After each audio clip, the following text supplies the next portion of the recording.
Eu não me lembro quem disse uma vez que a ciência humana é como um grupo de escaladores de uma montanha que escalam arduamente com o objetivo de chegar ao topo. E é possível que um dia, quando esses escaladores, depois de muito sofrimento, muita luta, muita perseverança, quando eles finalmente, esses cientistas escaladores, chegarem ao topo e falarem: agora vamos ver qual é a verdade. Eles, naquele topo daquela alta montanha da verdade, eles encontrem lá, já sentados já há muito tempo, meio que esperando por eles, um grupo humilde, maltrapilho, vestido de farrapos, de religiosos que já estavam ali há séculos, sentados esperando para que a ciência alcançasse a verdade. Vocês estão no Brasil, sobretudo Deus, sobre todos, deixem seu like, inscrevam-se no canal, compartilhem esse vídeo, assistam também os outros. Vamos falar sobre o CERN e sobre como a tecnologia humana está prestes a arranhar os portões dos céus e escancarar os portais do abismo. O CERN é a Organização Europeia para a Pesquisa Nuclear, um instituto de pesquisa científica situado na fronteira entre a Suíça e a França. Foi criado em 1954, tem 22 estados-membros e quase 2.400 funcionários de tempo integral e mais de 11 mil cientistas e engenheiros, que representam 580 universidades e centros de pesquisa de 80 países. Vamos ler aqui um pequeno artigo do próprio site do CERN falando sobre dimensões extras, pequenos buracos negros e gravitons, sobre outras existências, outros mundos, se vocês me permitem o termo. Por que a gravidade é tão mais fraca do que as outras forças fundamentais? Um pequeno refrigerador, um pequeno ímã de refrigerador é o suficiente para criar uma força magnética maior do que todo o campo gravitacional exercido pelo planeta Terra. Uma possibilidade é que nós não sentimos o efeito total da gravidade, porque parte deste efeito se espalha para outras dimensões. Isso pode parecer ficção científica, mas se outras dimensões e dimensões extra existem, elas podem explicar por que o universo está expandindo mais rápido do que o esperado e por que a gravidade é mais fraca do que outras forças da natureza. Na nossa vida cotidiana, nós experimentamos 3 dimensões espaciais e a 4ª dimensão do tempo. Isso aí nós sabemos. Parando um pouquinho aqui a leitura, nós temos, por exemplo, a largura, o comprimento e a altura, que é o nosso mundo tridimensional, e a 4ª dimensão, que é o tempo. Embora nós podemos viajar nessas 3 primeiras dimensões, podemos ir para frente, para trás, para o lado, para o outro, podemos ir para cima e para baixo, havendo possibilidade física, mas nós só podemos ir para frente na 4ª dimensão, que é o tempo. Cada segundo que nós passamos se torna totalmente inalcançável para a experiência humana, de modo que nós somos viajantes do tempo que sempre andam para frente, completamente impossível para nós resgatar cada segundo que passou. Os minutos que vocês perderam assistindo esse vídeo jamais voltarão, pensem bem antes de assistirem até o final. Vamos continuar aqui. Como pode haver mais do que 4 dimensões? A teoria geral da relatividade de Einstein nos diz que o espaço pode expandir, contrair e curvar-se. Agora, se uma dimensão pudesse se contrair a um espaço menor do que um átomo, ela estaria escondida da nossa vista. Mas se nós pudéssemos olhar numa escala pequena o suficiente, essa dimensão escondida se tornaria visível de novo. Imagine uma pessoa andando numa corda. Ela pode se mover para frente e para trás, mas não pode se mover para a esquerda e para a direita, nem tampouco para cima e para baixo. Ela apenas vê uma dimensão. formigas vivem numa escala muito menor do... As formigas que vivem numa escala muito menor podem se mover ao redor desse cabo e para elas pareceria que há uma dimensão extra na corda que o caminhante cruza. Como podemos testar dimensões extras? Uma opção seria encontrar evidências de partículas que apenas podem existir se outras dimensões forem reais. Teorias sugerem extradimensões, prevêem que, na mesma forma que os átomos têm uma energia baixa, ground state, não sei o que significa isso, então, na mesma forma que o átomo tem algumas coisas aqui que eu não sei traduzir, haveria também versões mais pesadas de partículas, com partículas padrão de outras dimensões. Essas versões mais pesadas são chamadas Kaluza-Klein states, estados Kaluza-Klein, seriam exatamente o mesmo. E o mesmo do quê? Só um minutinho. Seriam exatamente o mesmo das versões padrão e seriam visíveis para os nossos detectores, para os detectores do CERN, mas com uma massa maior. Se o CMC e o Atlas, que são experimentos do CERN, pudessem achar um Z ou W-like partícula e o Z ou W boson começam a carregar uma força eletromagnética, que pudessem carregar força eletromagnética com uma massa 100 vezes maior, por exemplo, isso significaria que existe a presença de outras dimensões. Aí o texto segue. Bom, tudo isso para dizer para vocês que o CERN, o Centro de Organização Europeia para a Pesquisa Nuclear, tem experimentos devotados abertamente à investigação de outras dimensões, de outros planos de existência. Não só eles possuem, como estão em plena atividade, estão trabalhando, estão observando essas partículas que provam que existem outras dimensões além da nossa. E tudo isso está ocorrendo agora, hoje, não em nenhum filme de ficção científica. Há muito tempo atrás, a gente começou a ter a ideia de que haveria vida fora da Terra. Nós começamos com A Guerra dos Mundos, o livrinho de ficção científica do H.G. Wells, que depois popularizou uma transmissão de rádio do Orson Welles, e depois, é claro, depois da Segunda Guerra Mundial, com a popularização do cinema de ficção científica, cujo tema preferencial era a existência de vida fora da Terra. Primeiro, a possibilidade de invasão, e depois, é claro, com filmes como E.T., Cocoon e filmes do gênero, a possibilidade, Contatos Imediatos de Terceiro Grau, a possibilidade de que nós faríamos amizade com esses seres que moravam em outros planetas. Porém, de uns 10 anos para cá, começou a se popularizar em Hollywood e no entretenimento em geral, uma segunda possibilidade que está muito mais alinhada às últimas descobertas da ciência moderna. E eu chamo a atenção para vocês de um filme chamado Pacific Rim, que no Brasil se chamou O Círculo de Fogo. Esse filme começa, eu vou ter uns spoilers aqui, viu? O filme começa assim, um narrador fala: quando eu era criança eu olhava para o céu e esperava o dia que nós encontraríamos vida fora da Terra, que nós seríamos contatados por seres de outro planeta. E eu estava certo, mas eu não sabia que esses seres não viriam das estrelas e sim das profundezas do oceano.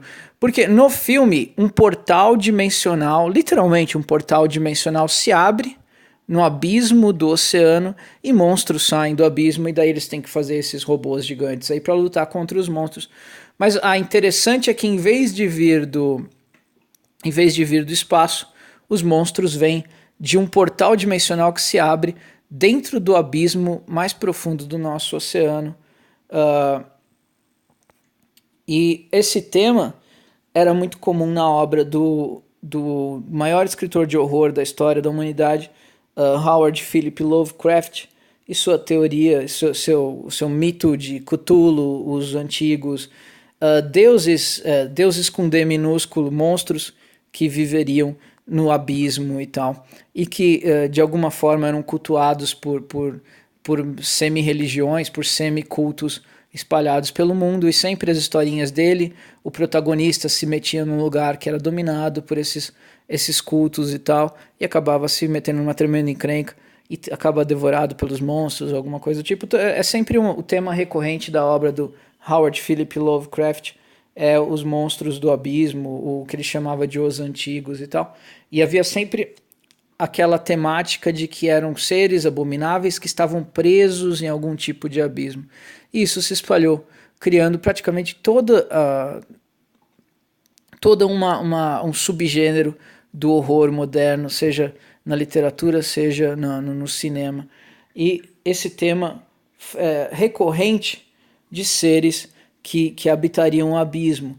E é interessante que na literatura do Lovecraft, muitas vezes esses seres são ligados à água, às profundezas do abismo que ficaria no oceano, da mesma forma que em Pacific Rim, no Círculo de Fogo, e exatamente como nas religiões pagãs que se opunham aos israelitas no Velho Testamento, que adoravam um monstro chamado Dagon, que inclusive é personagem de algumas das obras de horror do Howard Philip Lovecraft. Agora, percebam que esses seres que existem em outras dimensões, e essas dimensões que agora a ciência começa a descobrir que existem, começa a criar experimentos para que nós possamos contatar essas dimensões extraordinárias. Todos os versos bíblicos que falam de abismo e dos céus estão falando de outras dimensões. E é uma questão de frequência. Assim como o seu rádio, você amplia a frequência para ouvir determinadas estações e diminui a frequência para alcançar determinadas estações, também é possível imaginar que a existência como um todo, ela funciona em frequências, e você, em oração, você eleva a frequência dos seus pensamentos para contatar os céus, contatar Deus, contatar Cristo, expor a sua petição e elevar a sua glorificação, a sua gratidão a Deus e aos reinos dos céus. E, da mesma forma, as pessoas que cultuam entidades que estão numa frequência inferior, eles fazem seus rituais, fazem o que seja lá o que eles fazem para acessar essas frequências inferiores onde habitam esses seres que eles próprios adoram. Então vamos falar de alguns versos que falam tanto dos abismos como dos céus, que são diferentes dimensões mencionadas na Bíblia, e dimensões essas, eu devo ressaltar novamente, que agora a ciência começa a afirmar que realmente existem.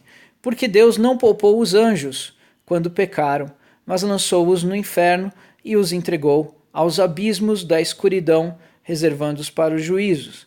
O quinto anjo, isso foi segundo Pedro. O quinto anjo tocou sua trombeta e viu uma estrela que do céu caíra sobre a terra, e foi-lhe dada a chave do poço do abismo. Então perceba que nesse verso de Apocalipse, quando fala estrela, está falando de anjos, está falando de seres que habitam a região celestial. Isso, as dimensões superiores que pertencem aos reinos dos céus, sob a autoridade de Deus. Então, esse anjo ele cai de uma dimensão, vai para a Terra, uma frequência menor, e ele tem uma chave, alguma coisa, um artefato que dá a ele a autoridade de abrir uma dimensão que está numa frequência ainda menor. Perceba que o que os experimentos da Organização Europeia para a Pesquisa Nuclear, o CERN, estão fazendo é justamente tentar abrir rasgos no véu da realidade, no véu da existência, que acessará outras dimensões. É exatamente isso que eles estão fazendo. Eles próprios admitem isso no que eles divulgam ao público. Se isso é o que eles estão dispostos a divulgar, imaginem aquilo que é considerado secreto, que é considerado indizível à população em geral. E abriu o poço do abismo, esse mesmo anjo caído e tal, e subiu uma fumaça do poço, com uma fumaça de uma grande fornalha. Uma fumaça do poço escureceu o sol e o ar. Tinha sobre si como rei o anjo do abismo, cujo nome em hebraico é Abaddon, em grego Apolion. Quando acabarem seu testemunho, a besta que sobe do abismo desfará guerra, vencerá e matará. São todos versos que são do último livro da Bíblia, Apocalipse. A besta que viste era e já não é, todavia, está para subir do abismo e vai para a perdição. E os que habitam sobre a terra, cujos nomes não estão escritos no livro da vida desde a fundação do mundo, se admirarão quando virem a besta que era, já não é, tornará a vir. E vi descer do céu um anjo que detinha a chave do abismo e uma grande cadeia na sua mão. Lançou-o no abismo, o qual fechou e selou sobre ele, para que não enganasse as nações até que 1000 anos se completassem. Depois disso, necessário que seja solto por um pouco de tempo. Isso tudo são versos de profecias sobre o fim do mundo. Agora, veja que interessante. E levantando-se Moisés com Josué, seu servidor, subiu ao monte de Deus. Ele subiu a um local onde ele teria um contato mais próximo com Deus. Moisés, porém, entrou no meio da nuvem. Depois que subiu ao monte, Moisés esteve no monte 40 dias e 40 noites. Aí você já percebe a natureza sobrenatural do que estava ocorrendo, porque não é razoável imaginar que um ser humano pudesse, por vias naturais, sobreviver 40 dias e 40 noites, sem comida e sem água. Então Moisés lavrou 2 tábuas de pedra como as primeiras, levantando-se de madrugada, subiu ao monte Sinai novamente, como o Senhor lhe tinha ordenado, levando na mão as 2 tábuas de pedra. Então Arão subiu ao monte de Or, conforme mandado do Senhor, e ali morreu. Continuando. Indo eles caminhando e conversando, eis que um carro de fogo, com cavalos de fogo, separou-se um do outro, e Elias subiu ao céu, num redemoinho. Deus subiu entre aplausos, o Senhor subiu ao som da trombeta. Quem subiu ao céu e desceu? Quem encerrou os ventos no seu punho? Enfim, percebam 2 questões aqui. A primeira é o véu da existência se abrindo, e daí algo vindo dos céus para cumprir alguma coisa aqui, algum mandado de Deus, para buscar alguém, como no caso de Elias. Também tem o caso de Enoque, que também foi arrebatado e tal. Tem o caso da ascensão de Cristo após a ressurreição, que também sobe aos céus. Tem o caso de Jacó, que vê uma escada que rompe o véu da existência e faz uma ponte entre os céus e a terra. Então isso é um tema muito comum no Velho Testamento e no Novo Testamento, e não só na religião cristã, mas em religiões de indígenas americanos. Sempre fala de locais onde havia portais para outros planos da realidade. Em religiões, em cultos da Indo-América, do Peru, e mesmo no México, Incas e tudo mais, há também relatos de portais que abriam para outros locais, outros reinos, entre aspas, onde a existência nossa, o véu entre a nossa existência e os outros planos de existência era menos denso, era mais simples de se romper de alguma forma. E daí, nas religiões indo-americanas, geralmente a forma de se romper esse véu era através do sacrifício humano. Então é de se esperar de que o tal do véu que eles estavam rompendo levava eles a frequências inferiores, a seres a seres monstruosos, que seriam deuses com D minúsculo, que estavam presos em lugares indizíveis como os abismos ditos na Bíblia. Paulo fala em 2 Coríntios capítulo 12, é necessário gloriar, embora não convenha, mas passarei a visões e revelações do Senhor. Conheço um homem em Cristo que há 14 anos, se no corpo não sei, se fora do corpo não sei, Deus o sabe, foi arrebatado até o 3º céu. Sim, conheço tal homem, se no corpo, se fora do corpo não sei, Deus o sabe, foi arrebatado ao paraíso. Ouviu palavras inefáveis, as quais não é lícito ao homem referir. Desse homem me gloriarei, mas de mim mesmo não me gloriarei, senão das minhas fraquezas. Então, perceba que o Paulo está falando de uma visão que ele ou alguém que ele conhece teve, e essa pessoa foi até o terceiro céu. Perceba que ele chama esse local de paraíso, seria uma frequência do reino dos céus, mas ele chama de terceiros céus. Quer dizer que existem outros, existem ainda frequências ainda mais sublimes, níveis ainda mais sublimes dos reinos dos céus.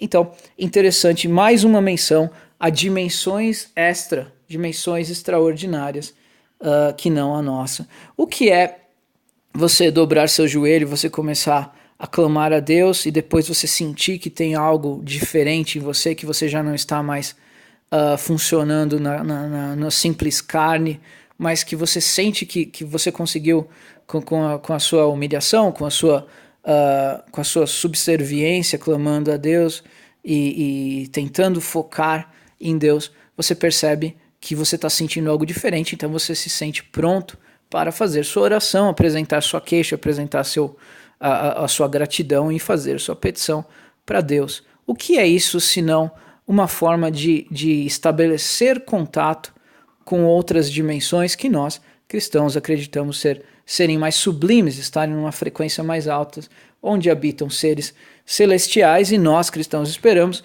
habita o Criador do universo, que nos autorizou a nos comunicarmos com Ele através da intercessão de Cristo, através de orações.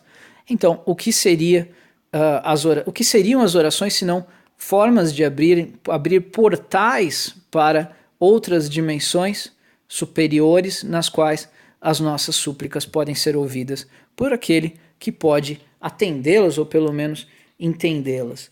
Então, eu acho muito interessante que a ciência está correndo atrás da religião e descobrindo que coisas que as religiões diziam há 5, 6, talvez 7 mil anos é a pura realidade e que existe muito além do físico na existência humana, na realidade, no nosso universo. E me faz pensar se realmente não tem razão aquele sábio que disse que um belo dia, quando a ciência alcançar o topo do monte da verdade, ela não vai encontrar lá, sentada, esperando pacientemente, uma legião de pessoas maltrapilhas, simples, e na mente, na percepção desses cientistas, até ignorantes, mas pessoas que chegaram até o topo da montanha milênios antes de que a ciência pudesse alcançá-lo.